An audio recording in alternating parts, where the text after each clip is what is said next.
I think the Brad Biggs mock draft is an interesting one because a lot of times we sit here, Yes, it go is. down all of these rabbit holes, right? We go down all of these different avenues for mock draft. Oh, we got to take this guy. Oh, is this guy going to be available? Oh, look at the upside on this guy. And a lot of times you end up pretty much right where you started. You talk about mock drafts, right? And Brad Biggs at 10, to me, is going with the name that I believe is playing it safe, right? It is going after the guy that is going to have a level of success in the NFL. I do believe this. But going after the guy that maybe doesn't have the highest of high ceiling. At 10 overall in Brad Biggs' mock draft, he ends up taking. I still don't have a drum roll on here. I just thought about that. I was about to go for the drum roll. He doesn't need one. Son of a bitch. Kelvin Banks Jr., 10th overall for the Chicago Bears. Now, in this mock draft scenario, Will Campbell is off the board 4. Mason Graham is off the board 5. And, Sure. you're kind of dealing in that situation where we said the Bears would be, where there's not going to be a ton of. I like how I'm logged into the Tribune on my phone, but not on the computer. I don't even know how that's possible. But there's not going to be a ton of big name guys available for you, right? You're taking some chances, maybe taking a reach. He has Shedeur Sanders coming off of the board 9 here. He's got Jalen Walker 8. Now, Mike Green is still on the board. You know how I feel about Mike Green. Yeah. There's still some names. Jahad Campbell still on the board, who's flown up Sure. some draft. I'll take him. Draft stock. Tyler Warren still on the board. I'll definitely take him. Michael Williams, now you're getting into kind of the range where it's like, I'm good on that guy. 10. Gray Zabel's still on the board. If there's a trade back scenario, maybe you go with Gray Zabel there. But what he said about Kelvin Banks Jr., he said in the Bears bid to rebuild the offensive line, there wasn't a left tackle to pursue in free agency once Ronnie Stanley re-signed in Baltimore. They want competition for the position, and with Braxton Jones coming off of ankle surgery and Karan Amagaji's skill set unknown, a left tackle for the future would make sense. If they really want to build from the inside out, maybe number 10 is a little high for Banks, and it's worth wondering if the Bears don't trade back or couldn't trade back and still grab him, which I do believe that is a possibility, right? I think if the Bears were to trade back, that would still be available for you. But the conversation on trading back continues to confuse me because who's trading up? If Shedeur Sanders is off the board 9, no one's trading up. Mm-hmm. Nobody's trading up to 10 for Jackson Dart. Definitely not, no. So to me, there is this you're kind of in this no man's land where if you believe in Kelvin Banks Jr., if you believe he's a left tackle, if you believe that he's the competition that Braxton Jones needs at that position, if you believe that his floor is Braxton Jones' ceiling, it's not a bad pick. But to me, it does feel like the safe pick and not trying to go after a big name piece or somebody who you feel has more, while that has shown it in college. I'm not saying go after Shamar Stewart 10. I'm saying go after somebody who's shown it in college, who's shown it on tape, who looks like they have all of these assets and there's some upside there. Kelvin Banks feels like exactly who Kelvin Banks is. And he feels like he'll be that in the NFL for 10 years, which is a solid left tackle. And maybe because of the value on that position, that is the best case scenario at 10. Your thoughts, Jordan JC? I mean, yeah, Kelvin Banks is definitely a safe pick. I mean, he's going, to battle in college with some of the better pros that have gone into the league.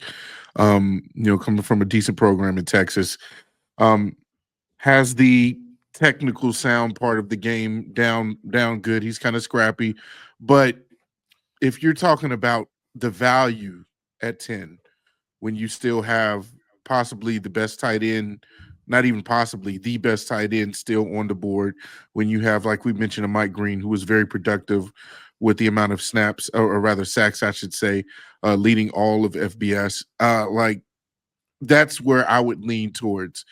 because even if you're admitting which by the way, Brad Biggs admitted himself, maybe this is a little too high for him to even be here. You could trade back. I'd agree with that. You can get more value at 10. And so I understand that there does need to be competition at the left tackle position. I've said that all the time. I've said that Braxton Jones honestly needs to be replaced. I would love for him to be our backup. Amageji apparently is doing everything he can to get himself ready for his this next year.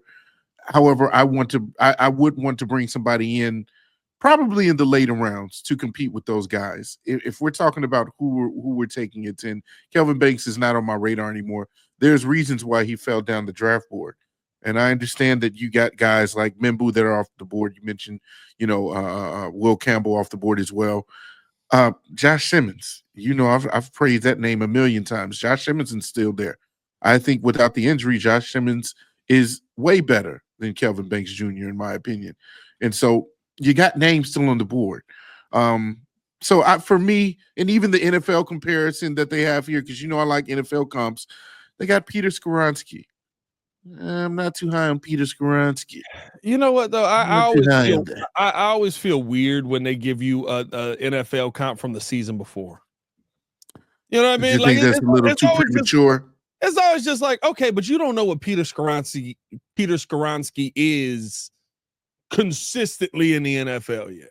So you're saying that there's growth, there's time for him to grow and kind of get out of that dry spell. Going Peter Skoronski in his second year in the NFL is the equivalent of giving somebody a Hall of Famer. Okay. All right.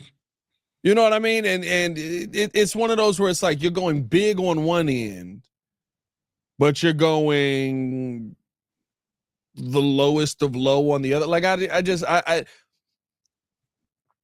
I try not to do that. I know I have done that in this draft with Mike Green, but that's how strongly I feel about Mike Green. But I try not to do that with most players. Yeah. Like most players I look at and I'm like, that guy's not going to be, Joe Tooney. Mm-hmm.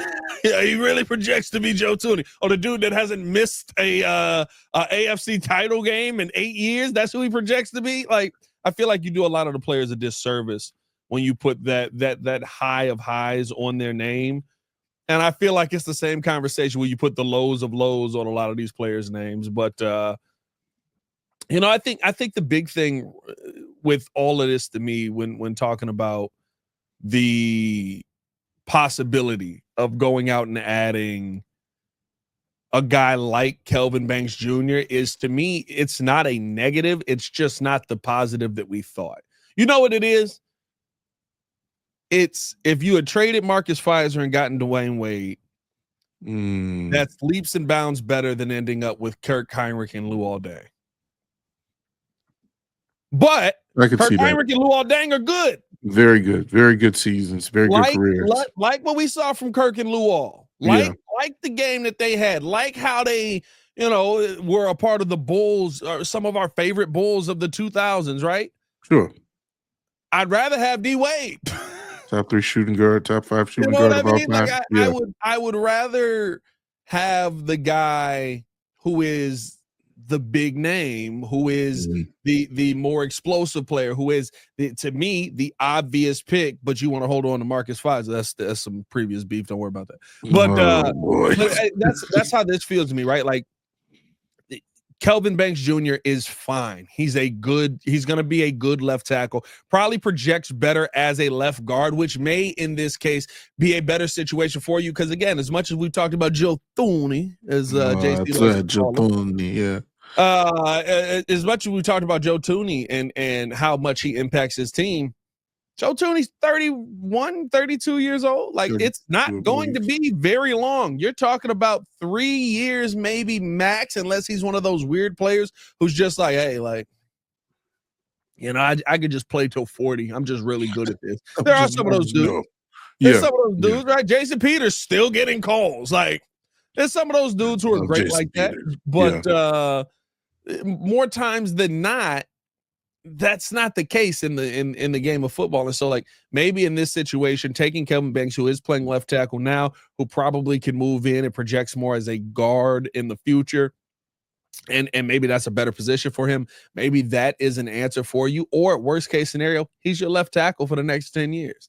Look, Like, I'm not saying that he's going to be bad or anything. I think it's recency bias. I think when I heard Kelvin Banks' name, it was because at the very beginning, he was kind of mentioned in those discussions as being one of the top tackles, right? And then slowly but surely, you get mock draft fatigue.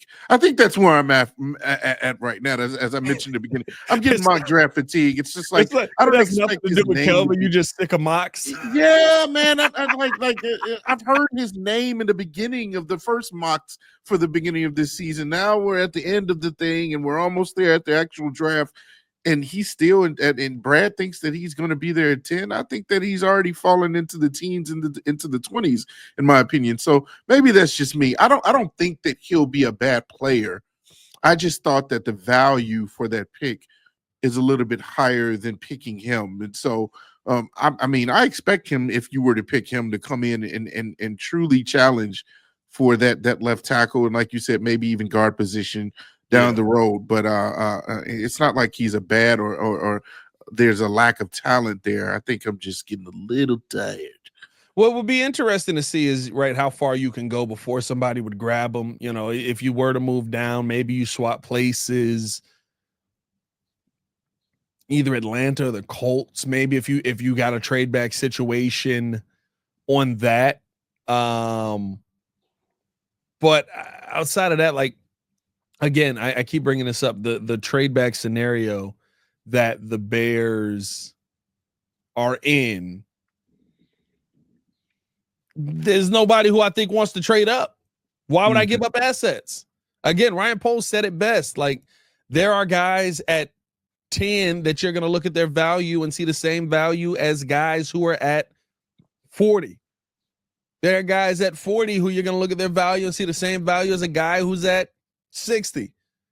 It's that kind of draft where, and it's not a bad draft. It's just a solid draft, right? It's a draft full of Kirk Heinrichs. To bring back the analogy I said before, got a heck of a lot of Kirk. You know what Kirk Heinrich got? A 10+ year NBA career, and he was a solid player. Very reliable. Every year of it. Yeah, very reliable. You take that deal? Oh, yeah, I'll take that deal. Yeah, dang good deal. Hey, man, hit that like button if you have not done so. Subscribe to the page. Leave a 5-star review. Y'all know what to do. I think what's interesting in all of this is the fact that, where the Bears are right now, and where with the Brad Biggs conversation here, there is a way to get the excitement in this draft. There is a way to go after the high name player in this draft. But what it means is you have to hit later.